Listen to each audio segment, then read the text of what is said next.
Nombreux étaient ceux qui pensaient que l'émission de télé-réalité en Alaska avait un casting parfait et une dynamique familiale saine. Mais derrière les caméras, et parfois même devant elles, les tensions étaient à leur comble. La plupart des téléspectateurs pensaient que cela faisait partie du scénario.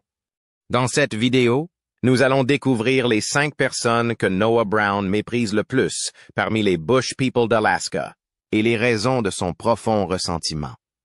Au numéro 5 se trouve Rain Brown, sa plus jeune sœur, celle qui, selon les mots de Noah, s'est complètement perdue. Autrefois connue sous son nom complet. Merry Christmas. Catherine Raindrop Brown. Rain était l'esprit libre et le cœur artistique de la série. Les fans l'aimaient pour sa créativité, son âme douce et son émerveillement enfantin. Mais Noah brasse un tableau bien plus sombre. Selon lui, son innocence a disparu il y a longtemps, remplacée par quelqu'un qu'il considère comme dangereux, manipulateur et sauvagement instable. C'est tragique. Mais Noah ne parle plus d'elle avec tristesse, seulement avec un détachement ferme. Il parle avec rage et une grande fureur, avec dégoût et même avec trahison. Et quand on voit ce qui s'est passé entre ces deux-là, on comprend pourquoi. Revenons au moment où les choses ont commencé à se gâter. Rain a toujours été un peu fragile sur le plan émotionnel. Elle était la plus jeune du clan Brown, et après le décès de leur père, Billy Brown, quelque chose en elle semblait craquer souvent.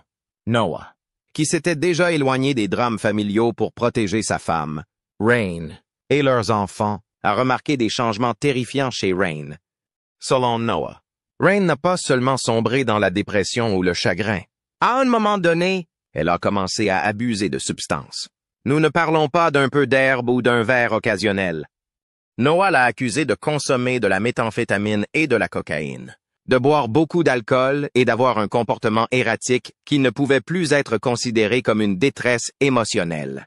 Dans les documents juridiques déposés en vue d'obtenir une ordonnance restrictive, Noah a carrément dressé le portrait d'une sœur rongée par la dépendance et la noirceur. Et il a affirmé qu'elle ne se faisait pas seulement du mal à elle-même, mais qu'elle exposait activement d'autres personnes à un risque élevé d'être blessées à leur tour. Comprenez qu'il ne s'agit pas d'une querelle de famille à propos d'un bien ou d'un héritage. Noah a saisi la justice pour éloigner légalement Rain de sa famille proche par crainte d'influence. Il voulait qu'elle soit très éloignée d'eux parce qu'il ne voulait pas prendre le moindre risque. Il prétendait qu'elle se présentait constamment sans être invitée, qu'elle semait le désordre, qu'elle proférait des menaces et qu'elle interférait même avec les médicaments de leur mère. Oui, la même mère luttant contre des complications de santé prétendument manipulées par une spirale incontrôlable. Et comme si cela ne suffisait pas, le mari de Rain, Josiah Lorton, s'est retrouvé mêlé à la même affaire. Noah craignait pour la sécurité de sa famille, préoccupé par le fait que le couple était armé, dangereux et complètement imprévisible. Il ne s'agissait pas seulement d'une instabilité émotionnelle. Il s'agissait d'un acte potentiellement criminel. Le public a eu un aperçu de cette relation fracturée lorsque Noah a fait des déclarations discrètes mais fermes en ligne. Il n'a pas été vague et ne s'est pas caché derrière des métaphores cryptiques ou des citations bibliques passives-agressives comme beaucoup le font. Il a dit clairement qu'il en avait fini avec elle. Il ne veut plus rien avoir à faire avec elle. Il ne lui fait pas confiance. Il en a assez. Et pourtant, lorsque la série était encore diffusée, elle ne reflétait jamais rien de tout cela. Au lieu de cela, Rain était toujours dépeinte comme une jeune fille spirituelle, aimant la nature, qui aimait les chevaux et peignait des pierres. Mais en dehors de l'écran, l'histoire de Noah brosse un tableau bien plus inquiétant. Une femme qui a tourné le dos à toutes les valeurs que la famille prétendait défendre. Une femme qui, selon lui, est une menace. Ce qui est encore plus grave, c'est l'hypocrisie. Rain a toujours été le premier à poster des citations spirituelles, des légendes pleines d'amour et des selfies émotionnels sur la guérison et la croissance. Pendant ce temps, son frère demande une barrière juridique pour protéger sa femme et ses enfants de sa présence. C'est décevant et révoltant. Comment une famille qui prétendait craindre Dieu et s'appuyer sur des valeurs traditionnelles a-t-elle fini par produire un tel niveau de dysfonctionnement? Et comment Rain est-elle passée de la gentille petite sœur à la personne que Noah craint soi-disant le plus? Certains fans affirment que Noah est trop dur, qu'il réagit de manière excessive, que Rain a simplement besoin d'aide, et non de haine. Mais on se souvient ensuite qu'il a essayé d'aider. C'est ce qu'ils ont tous fait. C'est le premier conflit de Noah avec ses frères et sœurs. Mais c'est aussi le premier où il a pris des mesures juridiques radicales. Cela dit tout. À ce stade, Noah ne parle même plus de Rain comme d'une famille. Dans les interviews, les médias sociaux et les sessions de questions-réponses en ligne, son ton est glacial dès qu'il est question d'elle. Il parle d'elle comme de quelqu'un qui a déjà été la santé de sa mère, de ses visites supposées erratiques, de son refus de reconnaître le mal qu'elle cause. Ce ne sont pas les actions d'une personne simplement en deuil. Ce sont les manifestations évidentes d'une personne qui s'enfonce dans la spirale et entraîne les autres dans sa chute. Et ce n'est pas seulement la parole de Noah contre la sienne. Des rapports de police, des captures d'écran et des témoins confirment nombre de ces affirmations. Les forces de l'ordre sont intervenues plus d'une fois. Il ne s'agit pas d'un simple drame familial. Il s'agit d'une véritable crise domestique qui se déroule dans les coulisses d'une famille de télévision autrefois adorée. Les derniers mots de Noah sur Rain. Ceux qui ont le plus frappé. J'aimerais pouvoir la protéger d'elle-même, mais je dois d'abord protéger ma famille. Ce n'est pas seulement triste, c'est vraiment accablant. Nous nous retrouvons donc avec l'épave d'un lien fraternel qui s'est brisé d'une manière très désastreuse. Et aussi dégoûtant que cela soit à regarder. Il est encore plus troublant de réaliser combien de temps ils ont essayé de le garder caché sous une façade de survie en milieu sauvage et d'unité familiale. Rain Brown, qui était autrefois le cœur des enfants Brown, est maintenant persona non grata dans la vie de Noah. Et si vous pensiez que c'était le pire qui pouvait arriver, attendez d'entendre qui sera la prochaine. Numéro 4. Amy Brown, la matriarche qui a permis cette folie. Parlons maintenant d'Amy Brown, la mère, le soi-disant pilier de la force, la matriarche à la volonté de faire, la femme qui prétend avoir gardé la famille Brown unie à travers les feux de brousse, les hivers rigoureux et les traitements contre le cancer. Mais enlever l'attitude douce et la façade sainte soigneusement entretenue par les producteurs de télévision. Et ce qui reste, du moins aux yeux de Noah, c'est quelqu'un de complètement différent. Une personne reconnue comme une complice, une manipulatrice, une femme qui a laissé sa famille s'effondrer de l'intérieur pendant qu'elle souriait devant la caméra. C'est la chose qui dégoûte le plus Noah. N'oublions pas que lorsqu'Amy luttait contre un cancer du poumon de stade 4, Noah était là. Il est revenu. S'est engagé et a fait des sacrifices. À un moment donné, il a même interrompu sa vie indépendante pour l'aider à s'occuper d'elle. L'amour qu'il portait à sa mère était profond, sincère et, à l'époque, inconditionnel. Mais quelque chose a changé. Il s'est passé quelque chose de vraiment sombre. Selon Noah, dès qu'il a commencé à dénoncer les dysfonctionnements, en particulier l'usage présumé de drogue et le comportement erratique de Rain, Amy a cessé de prendre son parti. Elle s'est plutôt rangée du côté de Rain. La mère qui, autrefois, demandait la paix et la guérison, choisissait maintenant de rester muette. Au lieu de représenter la vérité et de faire face à la spirale descendante de sa fille, elle l'aurait balayée sous le tapis, aurait trouvé des excuses et aurait dit à Noah d'arrêter de réagir de manière excessive. Lorsqu'il a demandé une ordonnance restrictive contre Rain, Amy aurait été très furieuse, non pas contre sa fille qui proférait des menaces, mais contre son fils qui essayait de protéger sa famille. Si ce n'est pas exaspérant, qu'est-ce qu'il est? Quel genre de mère voit son propre enfant plaider et appeler à l'aide et choisit de l'enfumer à la place? Noah a laissé entendre dans de nombreux messages et discussions qu'Amy avait non seulement ignoré ses inquiétudes, mais qu'elle l'avait aussi activement sapé. Il y a eu des moments où elle aurait invité Rain, même après que le drame de l'ordonnance restrictive ait commencé, ignorant sciemment la tension et la menace qu'elle représentait pour la femme et les enfants de Noah. Maintenant, laissez-vous convaincre. Votre fils essaie de protéger son foyer, sa femme et ses bébés. Êtes-vous, sa propre mère, décidé de favoriser le chaos au lieu de le gérer? Ce n'est pas seulement une trahison. C'est un niveau de sabotage émotionnel qui est difficile à digérer, vraiment difficile. Puis sont venues les accusations qui ont fait tomber les mâchoires des fans. Noah affirme qu'Amy elle-même a commencé à se détériorer, non seulement sur le plan mental, mais aussi sur le plan comportemental. Selon lui, elle ne prenait pas systématiquement les médicaments qui lui étaient prescrits. Elle montrait constamment des signes d'instabilité mentale. Pire encore, Noah a carrément affirmé qu'elle était sous l'influence de Rain, suggérant qu'elle avait peut-être participé ou, à tout le moins, fermé les yeux sur la consommation de drogue dans la maison. Noah, le fils qui s'est autrefois battu pour garder sa mère en vie, suggère maintenant publiquement qu'elle est soit victime de manipulation, soit complice de la spirale de sa fille. Tout cela semble encore plus difficile à accepter. C'est assez déchirant et vraiment dégoûtant. Mais voici le plus important. Amy n'a rien nié du tout. Elle n'est pas intervenue pour clarifier, expliquer ou réfuter les affirmations de Noah. Elle laisse rester silencieuse. Pas même un message ou un communiqué de presse. Pas un mot du tout et son silence en dit long. Certains fans continuent de défendre Amy. Ils disent qu'elle est en deuil, qu'elle est malade, qu'elle est confuse. Mais le deuil et la maladie n'excusent pas un comportement toxique. Noah n'y croit plus, et c'est parce qu'il l'a vécu de près dans les coulisses. Loin des montages brillants et de la musique douce que Discovery Channel utilisait pour masquer la folie. Parlons un peu de son image publique. Pour certains fans des Bushmen d'Alaska, Amy Brown est pratiquement une sainte sans faille. La mère guerrière, le chef spirituel de la famille au caractère bien trempé. Mais au fur et à mesure que le drame familial s'étale sur la place publique, il devient plus difficile de réconcilier cette image avec celle que Noah décrit. La version qu'il donne d'elle est celle d'une personne qui se dérobe à ses responsabilités, qui joue les favorites et qui préfère préserver un fantasme qui s'effondre, plutôt que de se confronter à l'horrible réalité qu'elle a contribué à créer.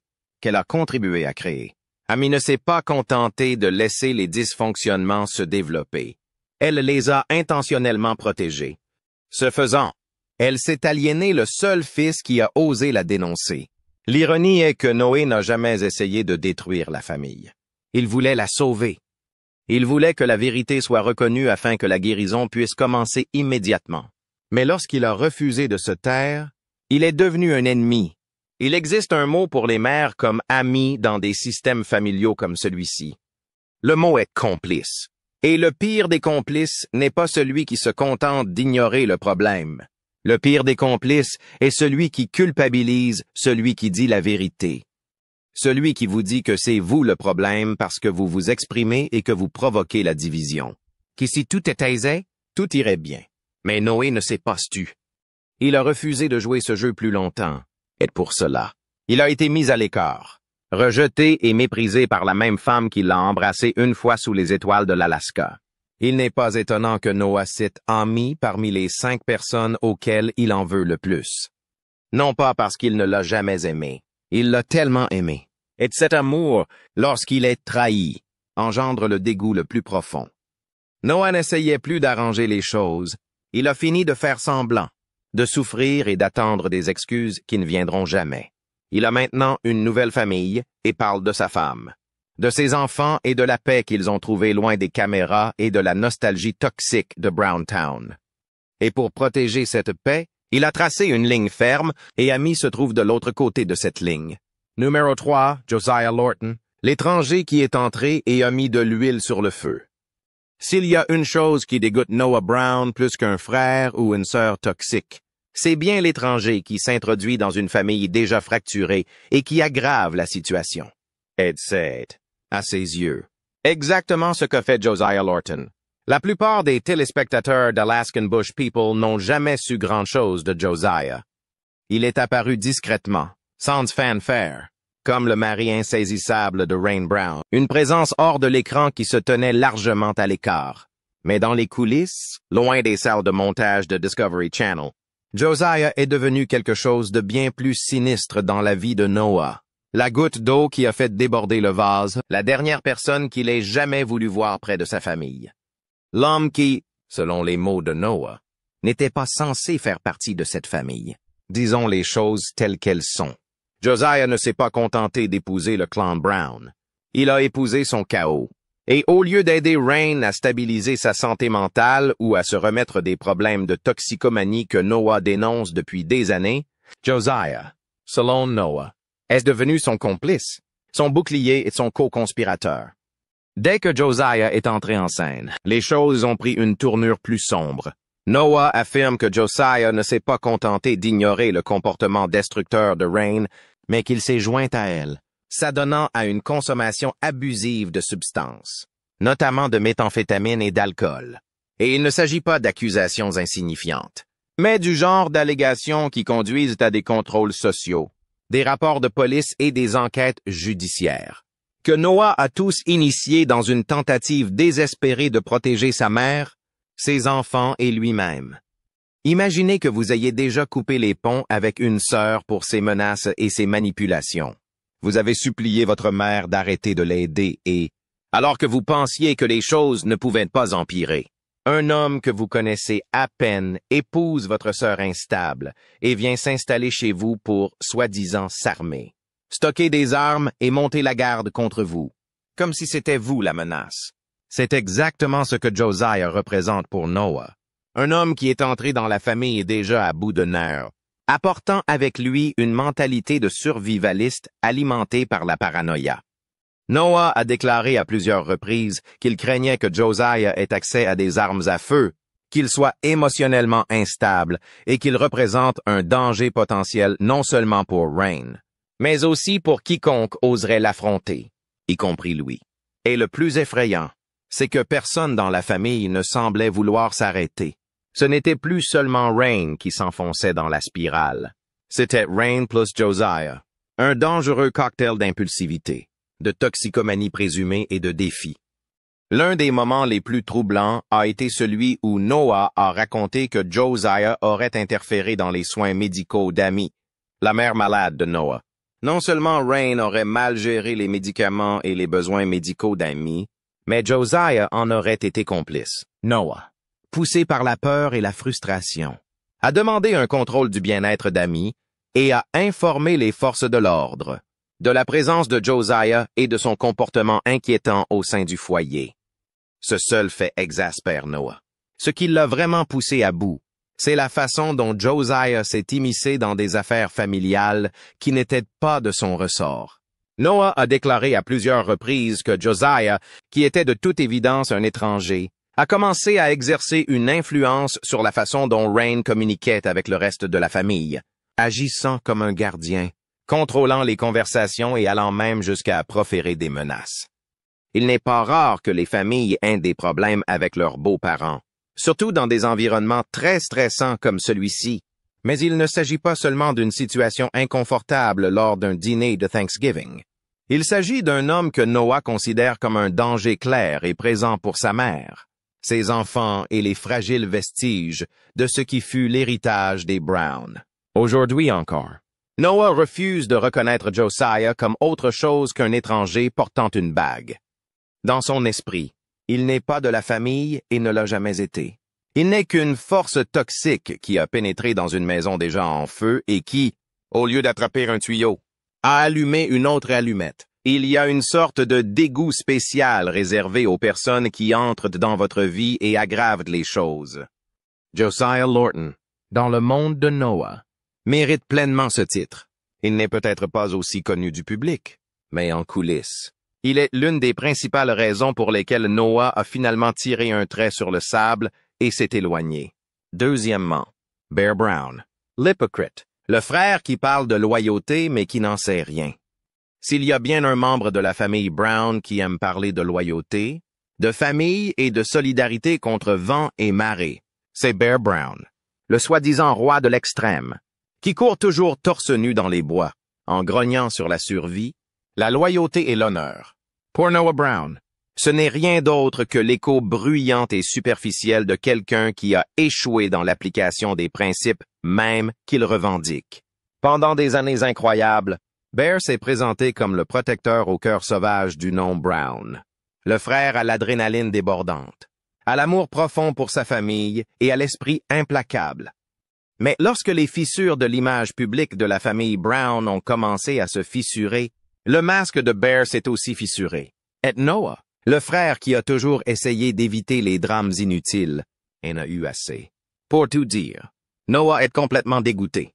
dégoûté par les actions et les omissions de Bear, par son silence, sa mollesse et son refus d'intervenir quand il le fallait. En regardant de plus près l'hypocrisie, nous pouvons voir que lorsque Rain était en spirale, prise dans ce que Noah a décrit comme un dangereux cocktail de méthamphétamine, d'alcool et d'illusions, Bear n'est pas intervenu ou ne l'a pas confronté. Il n'a pas protégé leur mère. Bear a ignoré la situation, la qualifiant de simple tension familiale, et a agi comme si Noah réagissait de manière excessive. Noah ne se contentait pas de se plaindre de textos grossiers ou d'anniversaires manqués. Il déposait des ordonnances restrictives, signalait des comportements erratiques et suppliait la famille de se réveiller avant que quelque chose d'irréversible ne se produise. Et Bear prenait tout simplement le parti de Rain. C'est à ce moment-là que Noah a réalisé que tous les discours de Bear sur la famille, d'abord n'étaient que des paroles creuses. Parce que si Bear avait vraiment été loyal, il aurait creusé plus profondément. Il aurait posé les questions difficiles. Il se serait levé, non pas pour savoir qui était le plus fort, mais pour savoir qui avait raison. C'est vraiment exaspérant, parce que Bear avait toutes les chances d'être le pont, celui qui aurait écouté les deux parties et aidé à réparer ce qui était cassé. Mais au lieu de cela, il a choisi le déni, il a choisi l'optique. Il a choisi de jouer les gentils devant la caméra tout en ignorant la guerre émotionnelle qui se déroulait en coulisses. N'oublions pas qu'il s'agit du même Bear Brown qui a son propre passé de chaos, de problèmes juridiques, d'accès de violence domestique avec son ex-petite amie Raven. L'homme avait littéralement des rapports de police empilés plus haut que les rondins de sa cabane. Noé n'a jamais porté la main sur qui que ce soit et n'a jamais crié pour attirer l'attention. Il a simplement demandé des comptes et a été abandonné. C'est cet abandon qui le touche le plus profondément. Noah raconte que Bear était autrefois son frère le plus proche, celui à qui il pouvait parler de tout, celui qui partageait ses frustrations sur les dysfonctionnements de la famille et les chuchotements autour du feu de camp. Mais lorsque le moment est venu de dire ses vérités à voix haute, Bear s'est retiré et a fait comme si rien ne s'était passé. Le pire, c'est que Bear s'est servi des fans. Il s'est servi de la perception du public et a commencé à poster de vagues citations sur la famille qui est éternelle et sur le fait que les vraies familles ne s'en vont pas. Tout cela pendant que Rain et Josiah continuaient leur spirale et Camille continuait à pourrir en silence, sans que personne ne lève le petit doigt pour l'arrêter. Derrière des portes closes, Noah a dit des choses sur Bear qu'il ne partagera jamais publiquement. Non pas parce qu'il a peur, mais parce qu'au fond de lui, une partie pleure toujours le frère qu'il connaissait, le frère qui s'est battu à ses côtés, et non contre lui. Mais ce frère, selon Noah, n'existe plus. Il s'est éteint il y a longtemps. Pour Noah, Bear représente tout ce qu'il déteste dans sa famille. Le déni, la lâcheté, le refus de défendre ce qui est juste, même quand ça fait mal. Et plus Bear continue à prétendre que tout va bien, plus le fossé se creuse. Aujourd'hui, Noah n'a pas seulement coupé les ponts avec Bear, il a aussi coupé l'espoir. Car que fait-on lorsque quelqu'un qu'on aimait fait partie du problème? On laisse tomber. Vous vous éloignez, vous protégez votre paix. Et c'est exactement ce que fait Noah. Les rares fois où il est interrogé publiquement sur l'ours, le visage de Noah se crispe. Sa voix se durcit et il donne toujours la même réponse froide, à savoir qu'il a fait son choix et que ce choix n'était pas celui de la famille. Le premier, Matt Brown, le frère déchu qui a brisé plus que lui-même.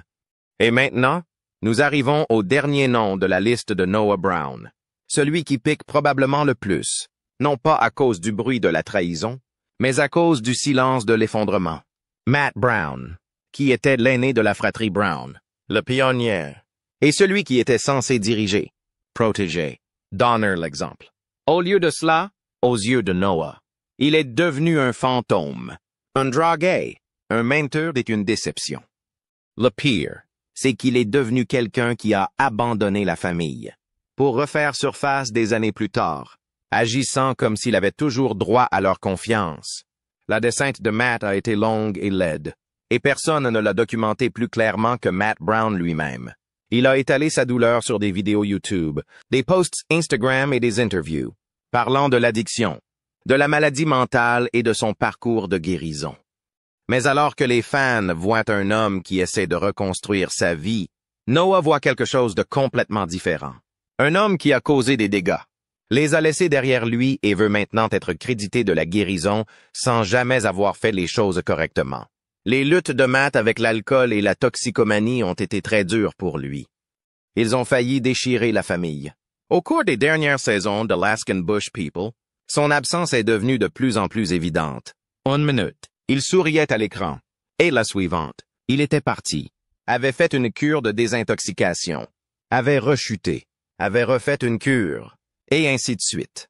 Et à chaque fois, c'est Noah et le reste de la famille qui se sont retrouvés à devoir nettoyer les retombées émotionnelles. Matt a bu jusqu'à l'oublier, selon Noah.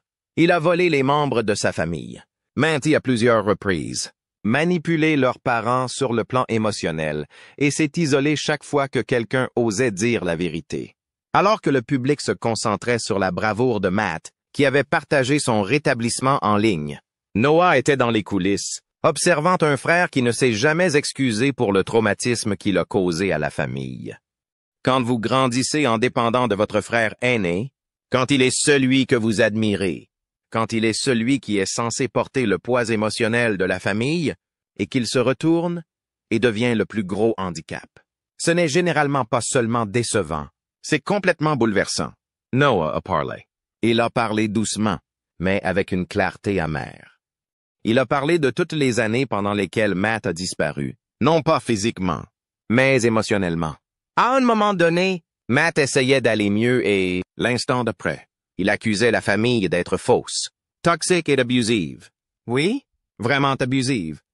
Matt a plus d'une fois accusé ses propres parents et ses frères et sœurs de l'éclairer au gaz, d'ignorer sa santé mentale et de le dépeindre comme le mouton noir.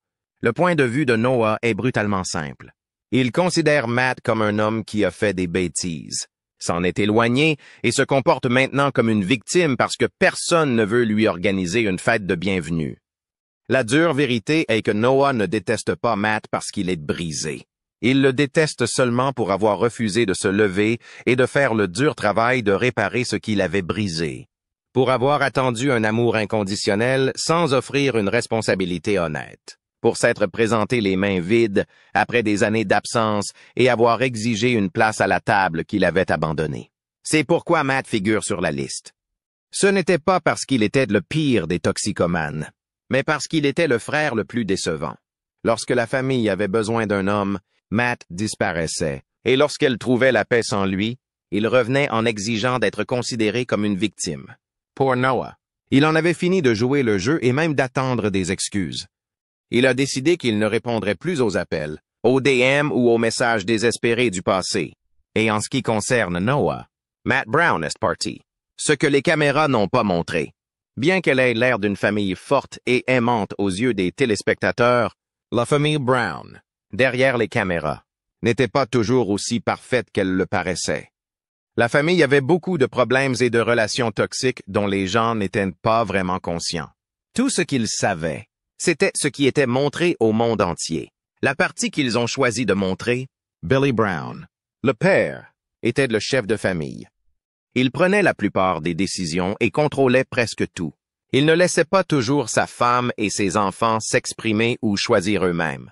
Sa façon de diriger s'apparentait souvent à du contrôle et non à de l'amour. Il était donc difficile pour ses enfants de devenir des adultes indépendants. Même à l'âge adulte, leurs moindres faits et gestes étaient déterminés par les décisions de leur père. Même lorsque les enfants étaient plus âgés, beaucoup d'entre eux continuaient à suivre ces règles comme s'ils étaient de jeunes enfants. Le fils aîné, Matt Brown, a connu une période très difficile. Il a eu des problèmes d'alcool et a suivi une cure de désintoxication. Pendant son absence, il a déclaré que sa famille ne le soutenait pas suffisamment. Il a également déclaré que son père gardait l'argent qu'ils gagnaient tous, grâce à l'émission télévisée et qu'il ne donnait rien ou presque aux enfants. Matt s'est senti exclu et blessé. Pour cette raison, il n'a pas fait partie de la famille pendant des années. Il a même dit avoir été maltraité par des personnes proches de la famille, ce qui a encore aggravé les choses. Les autres frères ont également eu des problèmes. Bear Brown, par exemple, avait une relation très houleuse avec son ex-femme Raven. Ils se disputaient souvent et se séparaient. Certains pensent même que le comportement sauvage de Bear montre qu'il est confronté à de profondes difficultés personnelles. Les filles, Birdie et Rain, semblent calmes et timides. Après la mort de leur père, ils avaient l'air vraiment dévastés. Rain a parlé de sa santé mentale et a dit qu'elle se sentait parfois perdue. Birdie est du genre réservé et introverti. Elle garde généralement les choses pour elle et ne parle pas beaucoup au public. Leur silence a amené les fans à se demander s'ils n'étaient pas également en proie à une douleur émotionnelle. La famille Brown vivait loin des autres. Au début, cela semblait être un choix amusant et courageux. Mais certains pensent aujourd'hui que cet isolement était aussi un moyen de contrôler les enfants. Ils n'allaient pas à l'école comme les autres enfants et avaient très peu de contact avec le monde extérieur. Il leur est donc difficile d'apprendre de nouvelles idées ou de faire des choix pour eux-mêmes. En résumé, la famille Brown peut sembler proche et heureuse à la télévision. Mais sa vie réelle est pleine de blessures et de contrôle. Leur histoire montre que même lorsqu'une famille semble parfaite, il peut y avoir des problèmes cachés et persistants dans les coulisses. L'amour, le respect et la liberté sont tous nécessaires à une famille saine. Et malheureusement, les Brown ont peut-être manqué de certains de ces éléments. Si vous pensez que les raisons de Noah Brown sont justifiables, n'hésitez pas à laisser un commentaire, à appuyer sur le bouton « J'aime » et à nous suivre pour d'autres vidéos de ce genre.